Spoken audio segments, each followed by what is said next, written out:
네, 계속해서 raised cosine pulse에 대해서 이야기를 하고요. 그 다음에 여러 가지 모듈레이션 기법에 대해서 계속해서 강의하도록 하겠습니다. 그래서 raised cosine pulse는 이제 이런 식으로 생긴 거죠. 네, 그래서 어떤 코사인을 raised한 형태로 되어 있고, 그 다음에 중요한 파라미터가 이제 roll of factor라고 한다 그랬죠. 그래서 roll of factor는 이제 0부터 1 사이에 값을 갖는데, 일단은 제가 LTE 쪽 찾아보니까 0.22를 쓴다고 이제 나와 있더라고요. 그래서 약간 이제 그러니까 조금 0에 좀 더 가까운 값을 사용한다라고 생각을 하시면 되고요. 그러니까 sync pulse에 가깝게 쓴다고 보면 되고, 알파가 커질수록, 즉 roll of factor가 커질수록 이제 밴드위스를 좀 더 많이 사용한다. 대신에 밴드위스를 많이 사용하니까 장점이 있겠죠. 장점은 뭐냐면은 알파가 커지면은 보시다시피 그 샘플링이 그러니까 얼라인이 잘 되지 않더라도 어떤 샘플링 하는 순간 자체가 얼라인이 되지 않더라도 RSI가 작다라고 보시면 됩니다. 그러니까 그 raised cosine pulse는 제가 그러니까 뭐라 그랬어요? 그러니까 나이키스트 그 크라이테리언을 만족을 하기 때문에 나이키스트 조건을 만족하기 때문에 만약에 퍼펙트한 그 얼라인이 된다, 즉 샘플링 순간을 우리가 잘 잡을 수 있다. 그렇다면은 무조건 RSI가 생기지는 않습니다. 그러니까 알파의 값에 상관없이. 근데 이제 실제로는 그 우리가 정확한 샘플링 순간을 항상 그 원하는 대로 그러니까 싱크가 정확하게 맞는다라는 보장을 할 수가 없기 때문에, 그래서 심볼 싱크가 우리가 정확하게 맞는다라고 보장을 할 수가 없으니까 그럴 때는 좀 더 알파를 크게 잡는 것이, 즉 밴드위스를 많이 잡는 것이 그만큼 유리하다. 그래서 그러니까 RSI가 작아진다. 뭐 이 얘기를 드렸습니다. 다음으로 그 이제 펄 쉐이핑하고 매치드 필터링을 두 개 이제 다 생각을 해볼 텐데요. 그러니까 즉 트랜스미션 할 때는 우리가 펄 쉐이핑을 해가지고 보내는 거고, 그리고 매치드 필터링이라는 건 그 똑같은 펄스 가지고 하잖아요, 그죠? 똑같은 펄스 가지고 우리가 그 펄스의 컨주게이트에 뭐 컨주게이트는 뭐 지금 안 한다고 치면은 리얼이라고 치면은 그 마이너스 t를 이렇게 이제 임펄스 리스폰스로 잡죠. 그래서 지금 보시면은 어떤 SN이라는 어떤 시퀀스가 있다고 칩시다. 우리가 보내려고 하는 어떤 그 디지털 시퀀스가 있을 때 그것을 우리가 어떻게 보내냐면은 PT of T, 즉 이 어떤 transmit pulse에 어떤 실어서 보내는 거죠. 근데 주의하실 거는 지금 이 PT of T는 그 raised cosine pulse를 얘기하는 건 아니에요. 그냥 일반적인 어떤 펄스라고 보시는 게 좋겠습니다.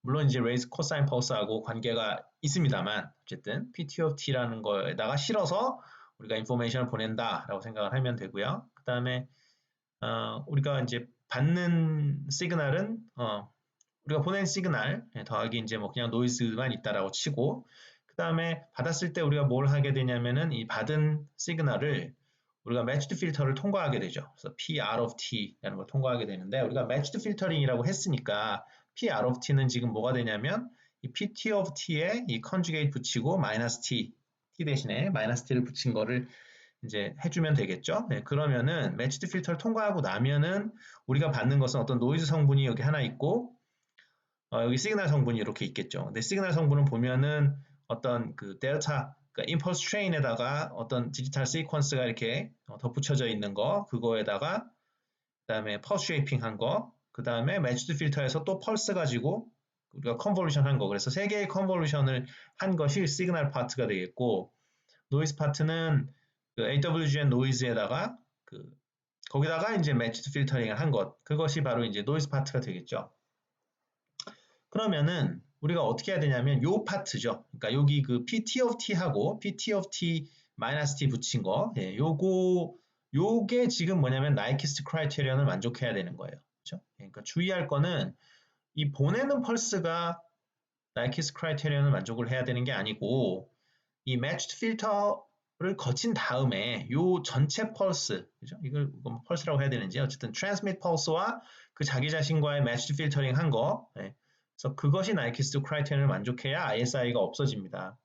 그러니까 우리가 원하는 거는 뭐냐면 요것이 이제 그 raised cosine이 되길 바라는 거죠. 그죠? 그러니까 이 P of T가 raised cosine이 되도록 하겠다라는 거죠. 그러면은 만약에 그렇게 하는 경우에 그럼 PT of T는 뭐가 되냐? 그걸 이제 따져봤더니 먼저 이제 frequency 도메인으로 좀 넘겨가지고 이 P of T가 어떻게 되는지 보면은 여기 어떤 뭐 그 BT of F의 그러니까 transmit pulse의 magnitude의 제곱이 결국은 그게 된다라는 걸 알 수 있고 P of F가 된다라는 걸 알 수 있고 그것을 우리가 이제 raised cosine pulse로 잡아줄 거니까 결국은 루트를 씌운 거, 즉 어떤 그 raised cosine pulse에다가 그것의 스펙트럼에 루트를 씌운 것을 transmit pulse shaping의 프레 트랜스폼으로 잡아주면 되겠다라고 해가지고 우리가 square root raised cosine pulse라는 말을 씁니다. 그러니까 square root of raised cosine filter, 그러니까 raised cosine filter에 루트 씌운 거를 쓴다. 근데 그 책에 따라서 이거를 SRRC라고 부르는 경우도 있고 그냥 RRC라고 부르는 경우도 있어요. 그러니까 스퀘어 루트라고 얘기하는 경우도 있고 우리도 뭐 그냥 루트라고 얘기를 하죠. 예, 근데 스퀘어 루트라고 이제 정확히 얘기를 할 때도 있고 그래서 SRRC라고 하면은 스퀘어 루트 레이스드 코사인을 의미하는 거고요. RRC라고 하면은 루트 레이스드 코사인을 얘기하는 거기 때문에 어떤 책을 보시던 뭐 논문을 보시던 그 SRRC하고 RRC하고 같은 의미다라고 보시면 되겠습니다. 예, 그래서 펄스 쉐이핑하고 매치드 필터링을 그래서 이제 둘 다 고려를 하면은 우리가 그러니까 여기 그 transmit pulse하고 그러니까 receive 그러니까 receiver에서의 그 매치드 필터링을 결국은 이제 이걸로 하게 되니까요. 예, 그래서 스펙트럼 상에서는 그냥 제곱이 된다. 그래서 그것을 우리가 raised cosine pulse로 잡으니까 실제로 우리가 그 펄스 쉐이핑 할 때, 즉 트랜스미션 할 때 사용하는 펄스는 root raised cosine pulse가 된다는 거죠. 또는 square root raised cosine filter가 되고 그리고 수식으로 적어보면 이렇게 복잡한 형태를 띠게 됩니다.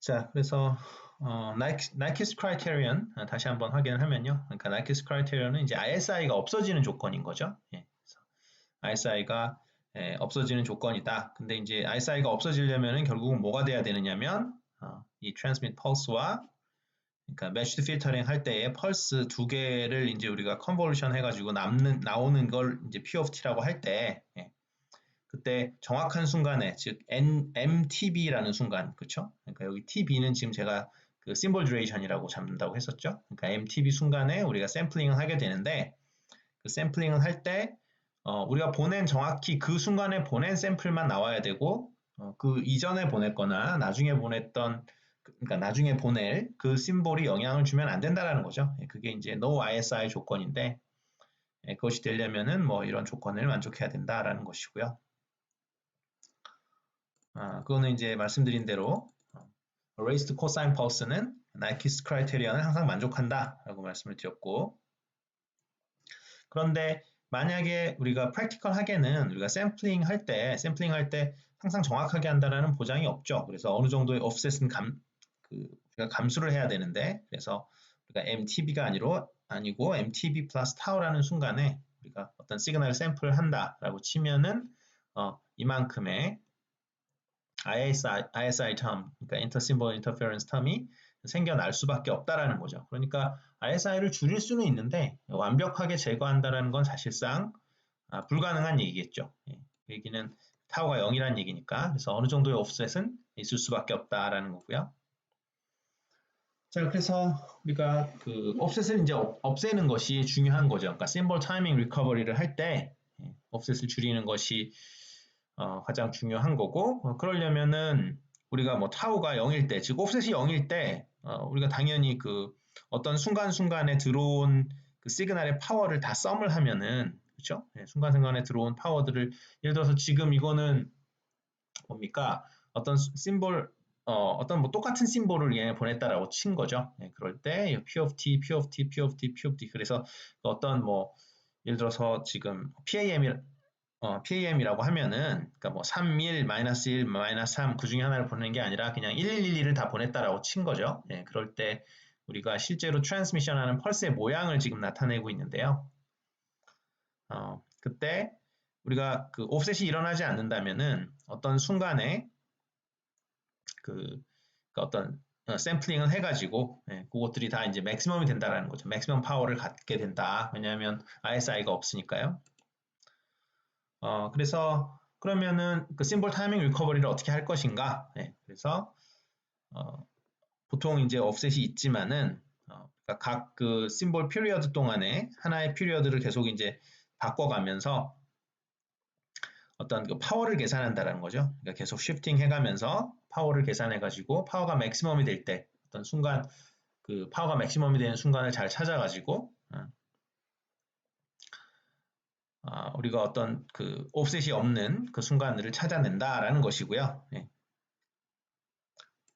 그다음에 I diagram이라는 게 있습니다. 이게 I diagram은 뭐냐면은 2TB 동안을 보여주는 거예요. 그러니까 2TB라는 거는 이제 두 개의 심볼 피리어드 동안을 보여주는 것이고 그 여러 개의 그 신호들을 우리가 이제 받았을 때 그것들을 이제 겹쳐가지고 우리가 어떤 이거는 뭐 그냥 예를 들어서 한번 보여드릴게요. 그래서 이런 거를 이제 아예 다이어그램이라고 합니다. 그래서 지금은 raised cosine pulse를 알파 이퀄 1을 썼을 때의 얘기인데 이 x of t는 지금 transmitted 시그널이 되는 거죠. 알파가 1인 경우는 어떻게 돼요? 지금 그 롤러 팩터가 1이니까 굉장히 지금 밴드위스를 많이 쓰고 있는 상황인 거죠. 그러니까 싱크 펄스에 비해서는 2배의 밴드위스를 쓰고 있는 상황인데 그러면은 I 다이어그램이 이런 식으로 됩니다. 그러니까 그래서 보면은 이제 여기 이 패턴 자체가 이제 I처럼 이렇게 보이는 거죠. 이렇게 I처럼 보이는 거고 사실은 이 0이라는 순간에 우리가 그 샘플링이 들어가는 거예요. 리시버에서. 그러니까 지금 여기서 샘플링 했을 때 어떻게 됩니까? 우리가 1을 보낼 때는 1이라고 잘 값을 읽을 수 있고 마이너스 1이라는 값을 또 이 순간에 지금 샘플링을 하는 거니까 마이너스 1이라는 순간 마이너스 1이라는 그런 값을 잘 읽어낼 수 있습니다. 그러니까 이게 지금 그 눈이라고 사람 눈처럼 생겼잖아요. 그래서 이제 아이 패턴이라고 하고 이게 사실은 이 눈이 크게 떠져야지 좋은 겁니다. 눈이 크게 떠져야 어느 정도 RSI가 생기더라도 버틸 수 있는 거죠. 지금 보면 눈이 굉장히 크게 떠졌죠. 그리고 약간 옆으로 가더라도 우리가 어느 정도 오프셋이 있더라도 어때요? 이제 거의 그 디텍션에는 지장이 없다라는 걸 볼 수 있습니다. 비슷하게 이건 이제 알파가 0.5일 때인데 0.5일 때인데 보시면 어떻게 됐습니까? I 패턴이 여전히 있긴 합니다만 아까보다는 어때요? 이 눈을 뜨는 게 약간 좀 작아졌죠. 그렇죠? 여기 그 피크로 벌어지지 않고 약간 그렇죠? 가까워졌죠. 그러니까 그 얘기는 그만큼 노이즈가 많이 낀다면은 에러가 발생할 확률이 커집니다. 그런 걸 볼 수가 있고요. 요거는 이제 그 rectangular pulse에 대한 얘기인 거죠. 그러니까 이거 rectangular pulse인데 사실 rectangular pulse는 지금 raised cosine pulse의 일종은 아니죠. 그러니까 왜냐하면 그건 sync pulse만 포함하는 거니까 우리가 rectangular pulse는 뭐 포함을 하지 않았습니다만 rectangular pulse는 이제 실제로 사용하지 않는다 그랬죠. 왜냐하면 그 옆 채널에 너무 많은 그 인터페어런스를 주기 때문에 밴드위스가 너무 크기 때문에 rectangular pulse를 실제로 사용하는 경우는 없다고 했고요. 보시다시피 아이 패턴은 이렇게 굉장히 눈이 크게 떠졌죠. 사각 눈이 떠져 있는데 그래서 그 샘플링 하는 타임이 약간 부정확하더라도 디텍션에 아무런 지장을 주지 않는 그런 장점이 있는 걸 볼 수 있습니다. 그 대신에 rectangular pulse는 밴드위스를 굉장히 많이 사용하죠.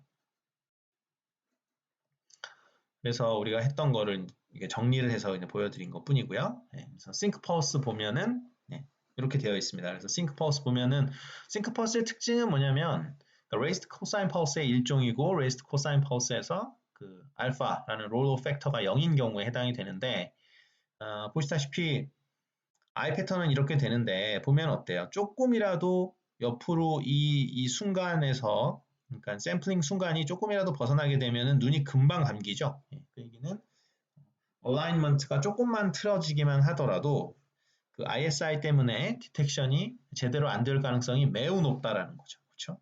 그래서 우리가 싱크 펄스를 쓰면 그만큼 밴디스를 아낄 수는 있습니다만 아주 큰 문제가 생길 가능성을 갖고 있다.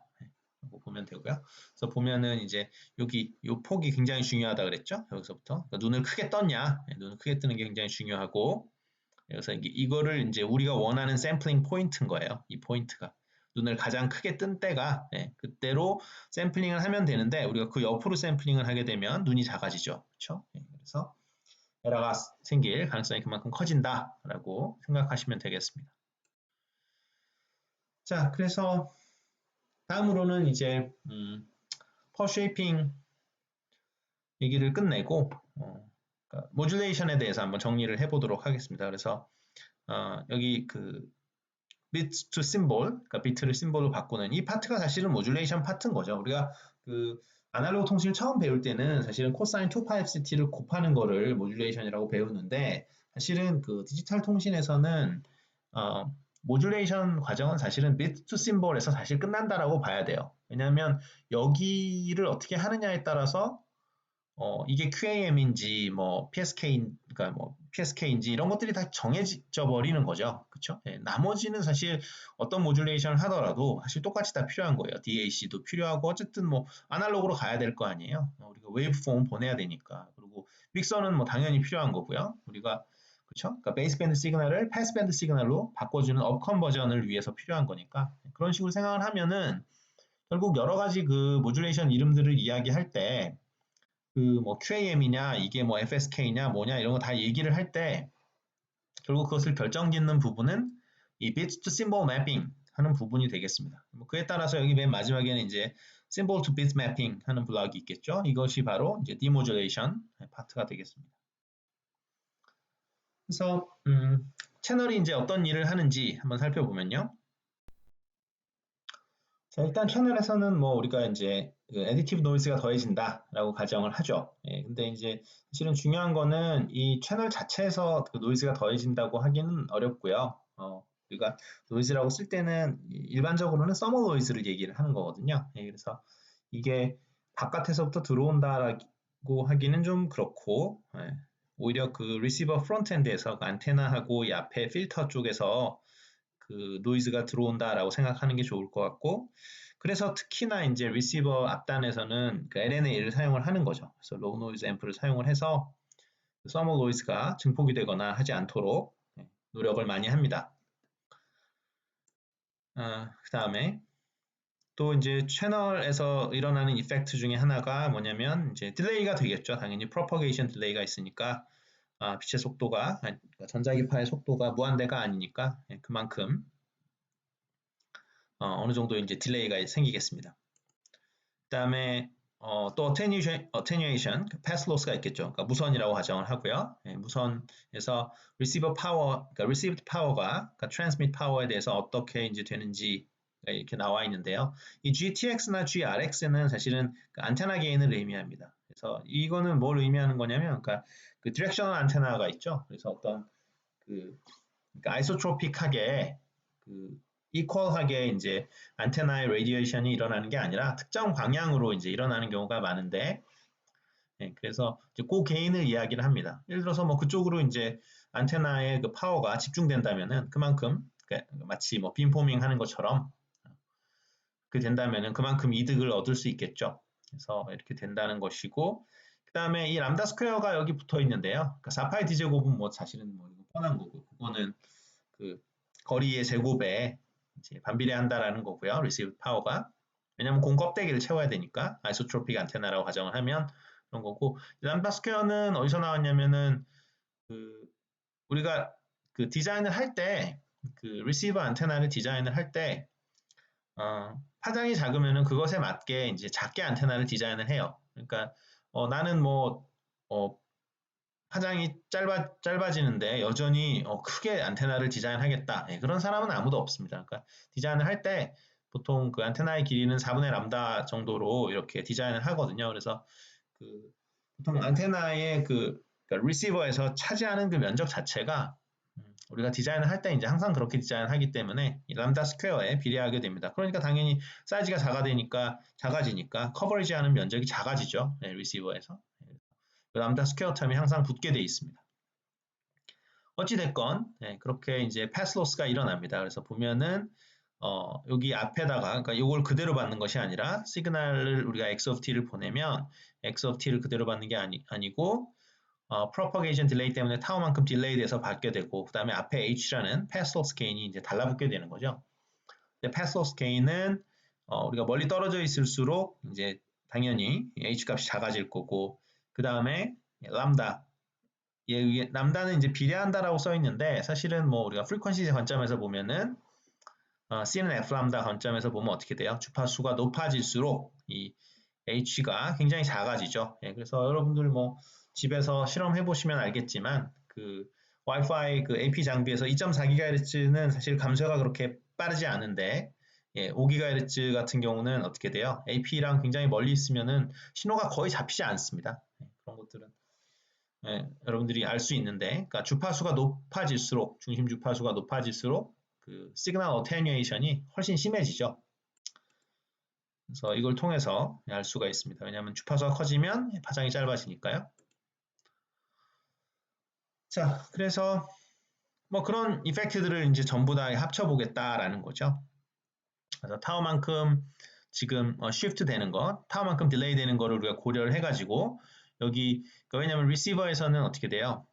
그 x of t라는 거를 받게 되면 이제 e to the minus j to pi fct를 곱한 다음에 그렇죠? 이게 곱해가지고 뭐 이제 로우 패스 필터링 해가지고 그걸 가져오게 되는데 이제 그걸 하게 되면은 거기서부터 페이즈도 뒤틀어진다라는 거죠. 왜냐하면 여기서 t 마이너스 타워가 여기만 들어가는 게 아니라 여기도 들어가게 되죠. 예, 그러면은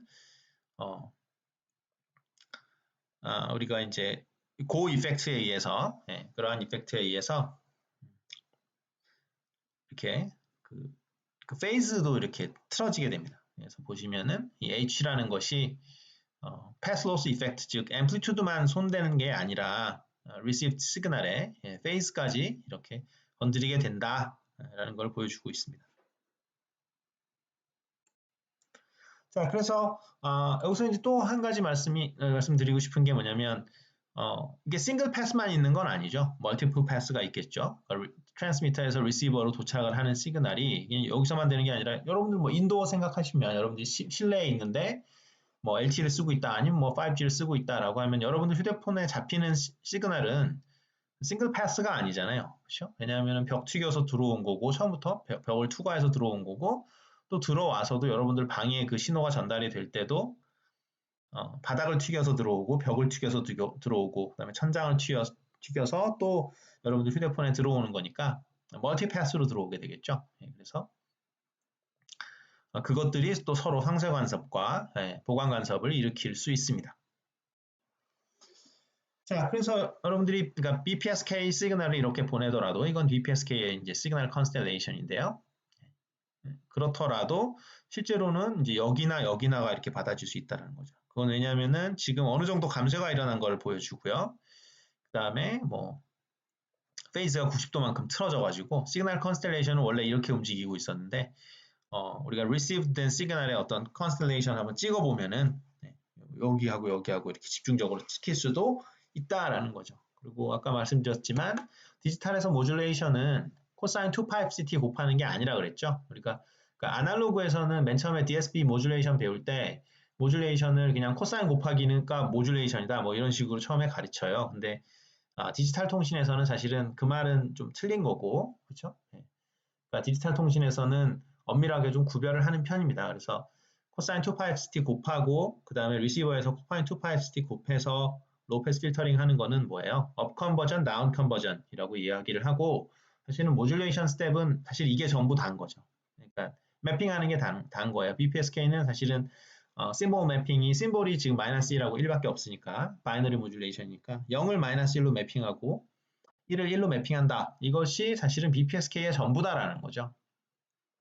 왜냐하면 그 다음 프로세스는 트랜스미터에서 업 컨버전 하는 것밖에 없으니까 이렇게 이야기를 합니다. 자, 그 다음에 이제 QAM을 예를 들어서 우리가 사용을 했다라고 가정을 하면은 우리가 지금 밑에 점 4개가 사라졌는데요. 제가 만들다 보니까 어쨌든 그 16개의 어떤 그 트랜스미션 할 때 시그널 컨스텔레이션이 있더라도 막상 받아보면은 이렇게 빨간 점으로 찍힐 수 있다라는 거죠. 보시다시피 어느 정도 노이즈 때문에 뭐 이렇게 흔들릴 수도 있고 여긴 지금 사실은 뭐 중심점도 잘 안 맞는데 어느 정도 뭐 DC 바이어스도 걸려 있나 보죠. 뭐 그리고 회전 때문에 이렇게 로테이션 되어 있는 그런 컨스텔레이션이 찍힐 수 있다. 그리고 지금 감쇄도 좀 심해서 어떤 전체적으로 이렇게 슈링크된 그런 모습이죠. 그런 것도 가능하다라는 거고요. 그 다음에 채널에 대해서 가볍게 커버를 해봤고, 그 다음에 이제 모듈레이션입니다. 그래서 모듈레이션은 이제 크게 두 개의 그 모듈레이션 그러니까 이거는 사실은 리시버 타입으로 나눈 거긴 한데요. 사실은 이게 모듈레이션하고 밀접한 관계가 있는 것이 그러니까 어떤 모듈레이션은 coherent receiver, non-coherent receiver가 다 가능하고 어떤 모듈레이션은 coherent 모듈레이션만 가능합니다. 그래서 사실은 그 receiver만 가지고 이게 구별이 된다라고 하긴 좀 어렵고, 근데 어쨌든 definition을 살펴보면 coherent demodulation 또는 coherent detection의 경우에는 우리가 phase coherent한 그러니까 즉 트랜스미터에서 보낸 것과 phase coherent한 receiver가 반드시 존재를 해야 된다라는 거고요. 그래서 페이스를 이렇게 다 트래킹해야 됩니다. 그렇고 그다음에 non-coherent 같은 경우는 페이스 트래킹을 하지 않죠. 그래서 페이스 코히어런스가 전혀 필요 없다. 그래서 페이스 싱크는 안 맞춰도 되는 겁니다. 물론 심볼 싱크는 다 맞춰야 돼요. 심볼 싱크를 안 맞추면 디지털 통신은 아예 되지가 않으니까. 그래서 다음으로는 이제 디지털 모듈레이션, 여러 가지 디지털 모듈레이션에 대해서 정리를 한번 해보고 그 다음에 그 non-coherent에 대해서 좀 더 자세히 하고 마무리 짓도록 하겠습니다. 그래서 모듈레이션 기법은 이제 ASK, 그러니까 이제 가장 유명한 게 ASK가 있고요. 여기서는 이제 amplitude shift keying이죠. 그래서 amplitude에 이렇게 정보를 실을 수 있다라는 거고요. 그 다음에 이제 FSK는 이제 frequency에 정보를 실는 거죠. 그 다음에 PSK는 그 phase에 정보를 실는 겁니다. 보시면은 이제 하나는 0도. 근데 요 보시면은 이게 페이스 쉬프트 킹의 이제 문제점이 여기서 확 드러나죠. 그래서 왜냐면 여기 이렇게 이런 것들이 보이죠. 1에서 0에서 트랜지션 할 때 여기 페이스를 바꾸다 보니까 여기가 이제 그 굉장히 밴드위스에 좋지 않은 영향을 끼치겠다라는 걸 알 수 있죠. 그래서 예전에 이제 GSM 그 시스템, 그러니까 2G의 GSM 시스템에서 이게 그 MSK를 왜 쓰게 됐는지 뭐 그런 데서 여기 나오는 거죠. 그래서 그러니까 이 PSK 같은 경우는 이제 보면은 지금 BPSK의 경우 보면은 이제 엔벨롭이 유지가 되죠. 그래서 Continuous Envelope Modulation이긴 한데 보면은 여기서 이제 페이스가 Continuous Phase가 아니죠. 그래서 이제 Continuous Phase Modulation이라고 해가지고 그게 좀 더 이제 밴드위스를 아낄 수 있죠. 그래서 그런 것들에 대한 연구를 많이 했었는데 요새는 뭐 별로 안 하죠. 예전에는 그러니까 그 표준안의 그 철학 자체가 많이 달라졌죠. 그러니까 예전에 2G 시절에는 어떻게 됩니까? 2G는 이제 90년도부터 2000년도 사이에 그때 이제 그 2G 그 시대 때의 그러니까 디자인 그 관점이 뭐냐면은 어떻게 하면 밴드위스를 아낄까였었거든요. 그래서 밴드위스를 이제 조금 사용하는 그런 것들에 대해서 연구가 많이 됐었고 그래서 나온 게 이제 미니멈 쉬프트 킹 뭐 이런 게 나온 거예요.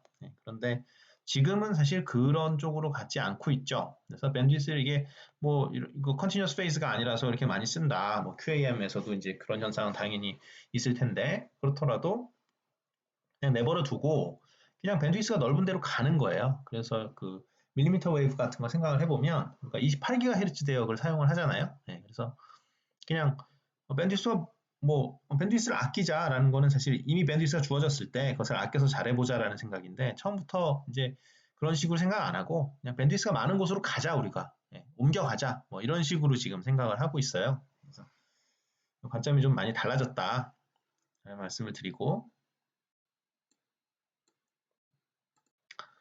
자 그래서 이제 지금의 대세는 이제 그 전에도 말씀드렸습니다만 QAM입니다. 그래서 뭐 와이파이든 뭐 LTE든 5G든 간에 기본적인 모듈레이션이 이제 64QAM 오히려 이게 디폴트로 64QAM을 쓰고 있다라고 보시는 게 맞겠고요. 그래서 그 ASK 특징을 한번 각각의 모듈레이션 특징을 가볍게 한번 살펴보면요. 그러니까 amplitude shift keying이니까 말 그대로 앰플리튜드에 정보가 있다. 이게 정보의 위치를 나타내는 거죠. 그래서 1을 보낼 때는 뭐 A1 코사인 2파이 FCT로 매핑하고 0을 보낼 때는 A0 코사인 2파이 FCT로 매핑을 하고 스페셜 케이스로 A0가 0인 경우 대부분의 경우는 ASK라고 하면은 on off keying을 의미합니다. 그래서 on and off를 하는 거죠. 그래서 receiver structure를 보면은 이런 식으로 디자인할 수 있겠죠. 그래서 비트를 어떤 앰플리튜드로 바꾼 다음에 이거를 코사인 곱해가지고 파워앰프 통과시켜서 보내는 거고요. 그 다음에 리시버는 받으면은 안테나 통과해서 LNA 통과한 다음에 여기서 스퀘어 로우 디텍터를 해갖고 이런 식으로 그래서 에너지만 생각을 하면 되겠죠. 그래서 에너지가 크냐 작냐 그것을 비교를 해서 우리가 디텍션을 할 수가 있겠다라는 겁니다. 그 다음에 이제 뭐 on-off keying은 이제 스페셜 케이스죠. 그래서 스위치가 있어서 on-off 하면 되는 거고요. 그러니까 ASK의 한 종류라고 봐도 되고 ASK는 그냥 같다라고 이야기를 해도 문제가 없겠습니다. OK의 경우고요. 그 다음에 어찌됐건 여기서 보면은 이제 LNA 통과해가지고 여기 rectifier circuit을 썼는데 이거는 이제 어떤 뭐 envelope을 쓰는 거랑 사실 그러니까 거의 비슷한데 어쨌든 에너지만 생각하면 된다라는 거죠. 그래서 이 OOK가 여전히 많이 쓰이죠. 그러니까 NRG의 어떤 OOK는 사실은 NRG, 그러니까 Non-Return to Zero 그 라인 코드의 패스밴드 버전이라고 할 수 있는데 가장 이제 간단한 TX-RX 그 아키텍처가 나오고요. 그다음에 우리가 로우 파워 IoT나 그러니까 옵티컬 파이버 커뮤니케이션에서는 여전히 그러니까 그 광통신 하면은 그냥 가장 티피컬한 것이 OOK예요. 아니면 그냥 NRG라고 이야기를 하는 경우도 있죠. 왜냐하면 그거는 우리가 이제 그 라인 코드를 이야기를 하는 거니까요. 그다음에 frequency shift keying 한번 보시면요.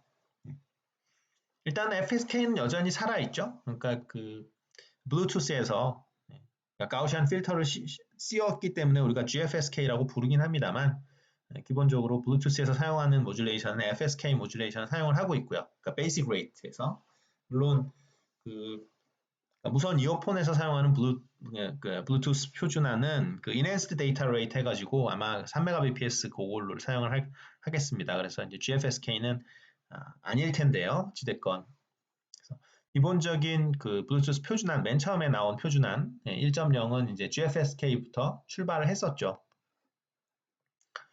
그래서 보시면은 F0를 보내느냐, F1을 보내느냐, 뭐 이런 식으로 스위칭 한다라고 생각을 할 수 있고, 만약에 BFSK 리시버를 우리가 이런 식으로 구성을 한다. 코사인 곱해서 이렇게 해가지고, 그래서, 그러니까 각각의, 그러니까 얘가 크냐, 뭐 그래서 컴페러터로 구성을 하겠다라고 이제 만약에 생각을 한다면요. 그러면은, 과연 이게 잘 될 건가? 잘 될 건가? 이게 그냥 수식을 보면은 왠지 잘 될 것 같죠. 그렇죠? 네, 실제로는 이렇게 하면은 잘 안 됩니다. 이게 문제가 뭐냐면 이 트랜스미터하고 리시버하고 이 시그널이 이게 정확하게 그러니까 코헤런트하다라는 보장이 없어요. 그러니까 내가 이거를 이렇게 보내면은 a 곱하기 코사인 2파이 f0t라고 보내면은 실제로 내가 받는 거는 어떤 그 앰플리튜드에 적당히 패스로스나 뭐 페이딩이나 이런 것들을 겪어서 앰플리튜드가 일단 약간 틀어져 버리고 그것뿐만이 아니라 이 페이스가 약간 틀어지겠죠. 그렇죠? 그래서 그것들 때문에 실제로 그러니까 페이스가 예를 들어서 완전히 틀어져 버리면은 커다란 문제가 생깁니다. 그래서 사실은 우리가 FSK 그 리시버든 그러니까 뭐 다른 것도 사실 다 마찬가지입니다만 페이스 틀어지는 거에 대한 고려를 다 해줘야 됩니다.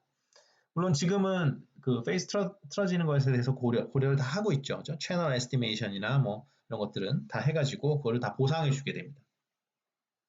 그래서 FSK에서도 뭐 이런 식으로 구성을 해야 된다. 근데 사실은 이렇게 구성을 한다는 것 자체가 코헤런트한 디모듈레이션을 한다는 건데 사실은 그렇게 할 필요가 있느냐라는 얘기가 나오겠죠. 그렇죠? FSK인데 FSK는 안 그래도 밴드위스를 많이 쓰는데 이렇게 코헤런트 디모듈레이션까지 해가지고 리시버를 복잡하게 만들 거면 뭐하러 FSK를 쓰겠어요. 사실은 그 블루투스에서도 FSK를 쓴 이유가 리시버를 간단히 한다라는 게 굉장히 이제 중요한 것 중에 하나였었는데 그래서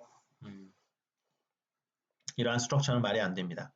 네, 그러니까 코헤런트한 그 디텍터를 만든다라는 게 말이 안 되죠. 여기서 이걸 전부 다 따라가야 된다니까. 그래서 따라가는 거는 굉장히 이제 피곤한 일이고, 그래서 보통은 어떻게 하느냐 하면은 그냥 이렇게 에너지만 우리가 뽑아냅니다. 그러니까 무슨 말이냐면 우리가 phi0나 phi1이나 이런 거를 알아내는 행동을 하지 않아요. 그러니까 이거를 받으면은 페이스가 완전히 랜덤 페이스로 들어올 텐데 그것에 대한 트래킹이나 이런 것들을 전혀 수행하지 않습니다. 그렇게 해가지고 그냥 이 블락이 뭐냐면은 F0에 들어오는 에너지를 계산을 하고 F1에 들어오는 에너지를 계산을 해서 어느 에너지가 더 큰지 이런 식으로 비교를 하는 것이 기본적으로 그 Non-Coherent FSK 디모듈레이터 블락의 특성이 되겠습니다. 다음으로는 Emory FSK 모듈레이션이 되겠습니다. 보시면은 이제 MGA 톤이 있는 거죠. MGA 톤 시그널이 이제 이렇게 쭉 보내지고, 그러니까 이 중에 하나가 보내지는 거죠. 여기서 보면은 이제 스위칭을 하게 되고, 이게 멀티플렉서라고 써 있는데, 이거는 이제 여기서의 멀티플렉서의 의미는 그러니까 여러분들이 디지털 로직에서 배웠던 바로 그 의미예요. 그러니까 데이터 셀렉터의 의미입니다. 이 M개 중에 하나가 셀렉션이 되고, 그 다음에 여기서 보시면은 이제 각각의 이제 굉장히 복잡하게 생겼는데 이 블럭은 전부 다 똑같죠. 이거는 F0의 뭡니까? 이거 에너지를 계산하는 블럭이죠. 그래서 여기서 재밌는 건 뭐냐면은 아까 말씀드렸다시피 phi0로 뭐 아무리 이게 그 페이스가 틀어져서 들어오더라도 그 phi0를 여기서 알아낼 필요가 전혀 없는 거예요. 리시버에서는. 그래야 기본적으로 이게 이제 그러니까 non-coherent 디모듈레이션이 되겠죠. 그래서 보시면은 이제 각각의 브랜치들은 이제 코사인 2파이 f0 t 플러스 세타 제로 해가지고 이 세타 제로는 랜덤입니다. 그러니까 우리가 제대로 알 필요가 없어요. 그래서 그냥 곱해서 로패스 필터링 해가지고 제곱한 다음에 더하는 거. 마찬가지로 여긴 사인 곱해가지고 로패스 필터링 한 다음에 제곱해서 더하는. 그래서 여기서는 이제 F0의 에너지, 그다음에 F1의 에너지 쭉 알아내서 그것의 맥시멈을 취하는. 그래서 그것이 이제 옵티멈 리시버가 되겠습니다. 그래서 이상으로 그러니까 전체적인 디지털 통신의 그 오버뷰는 마치도록 하고요. 다음에는 이제 그러니까 다음에는 하는 거는 그러니까 랩뷰에 대한 강의를 쭉 이어가고요. 그 다음에 랩뷰에 대한 강의가 끝난 다음에는 그 USRP를 그러니까 직접 그러니까 USRP는 좀 아쉽게도 이렇게 지금 나눠드리고 USRP를 나눠드리고 뭐 하는 그런 강의는 아니니까 그래서 어쨌든 USRP에 대한 강의를 하도록 하겠습니다. 이상으로 강의를 모두 마치도록 하겠습니다.